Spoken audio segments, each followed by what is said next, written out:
আজকের টপিকটা পুরোপুরি ভিন্ন। আজকে আমরা বের হয়েছি একটা টয়োটা করোলা ক্রস নিয়ে এর হাইব্রিডের ব্যাটারির ফ্যানটা পরিষ্কার করানোর জন্য। কারণ ব্যাটারির ফ্যানটা পরিষ্কার না করালে গাড়ি প্রচণ্ড পরিমাণ হিট হয় অ্যান্ড পারফরমেন্স ড্রপ করে। তো আমরা বের হয়ে পড়েছি। এই যে গাড়িটা এখনও 60-তে চলতেছে, বাট ফুললি ব্যাটারিতে চলতেছে। এই গাড়িটা জাপান থেকে আসার পর এখন পর্যন্ত এটার ব্যাটারির ফ্যানটা একবারও ক্লিন করানো হয়নি। তো আমরা আজকে যাচ্ছি এটার ফ্যানটা ক্লিন করাতে। খুঁজতে খুঁজতে ওয়ার্কশপে এসে বললাম, আমরা অনেকক্ষণ ধরে খুঁজে পাচ্ছিলাম না, কারণ এদের কোনো ব্যানারই ছিল না বাহিরে। তারপর আসার পর খেলাম আরেকটা প্যারা, কারণ গলি খুবই চিকন ওই জায়গার।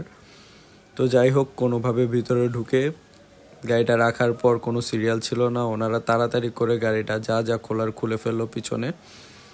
তো এই হচ্ছে গিয়ে পিছনের অবস্থা, এই হচ্ছে গিয়ে সেই ফ্যান।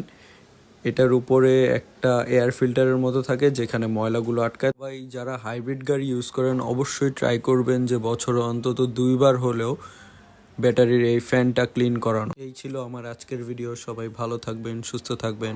আসসালামু আলাইকুম।